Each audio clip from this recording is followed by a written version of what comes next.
ये दो चेहरे देखिए, दोनों पर देशद्रोह का आरोप है, लेकिन फर्क देखिए, इन पर जैसे ही आरोप लगे, किसी ने ये नहीं कहा कि इसे इसलिए फंसाया गया क्योंकि ये फलां समुदाय से आती है। सब कह रहे हैं अगर आरोप सही है तो कड़ी से कड़ी सजा मिलनी चाहिए। दूसरी ओर ये व्यक्ति जिसके लिए पूरी लिबरल मंडली स्टैंड बाय पर रहती है, उसकी रिहाई के प्रदर्शन किए जाते हैं, अभिव्यक्ति की आजादी का हवाला दिया जाता है और आरोप लगाया जाता है कि उसे इसलिए फंसाया गया क्योंकि वो एक खास समुदाय से है। यही तो असली दोगलापन है।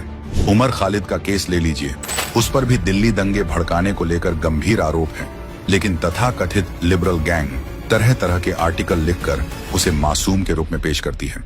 कहा जाता है उसे जानबूझकर बेल नहीं दिया जाता क्योंकि वो खास समुदाय का है, जबकि CGI चंद्रचूड़ के मुताबिक उमर खालिद के वकीलों ने खुद 7 बार कोर्ट की कार्यवाही स्थगित करवाई है। बार बार याचिका बदलकर केस को हल्का करने की कोशिश की जाती है, फिर भी कुछ लोग जानबूझकर अफवाह फैलाते हैं। मैं एक हिंदू हूँ, इसीलिए यहाँ आया हूँ।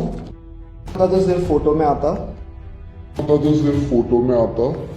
अब जरा आंकड़े देखिए, 21वीं सदी में जितनों को हुई उनमें से 5 एक कम्युनिटी के थे जिसकी होने पर पूरा हिंदुस्तान खुश था। बाकी के 3 पर माइनॉरिटी पर ज्ञान बांटा गया।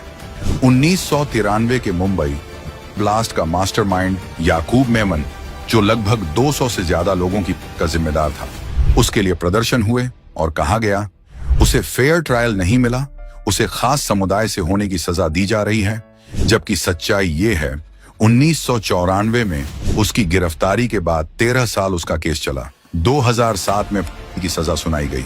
उसके बाद 8 साल तक अपीलें चलती रही और 2015 में फांसी दी गई। इतना मौका उस इंसान को मिला जिसने लगभग 200 लोगों की जान ले ली। संसद हमले का साजिश करता अफजल गुरु, उसका केस भी 13 साल लंबा चला सबूतों के साथ। फिर 2013 में जब उसे दी गई, JNU में उसके लिए विरोध हुआ।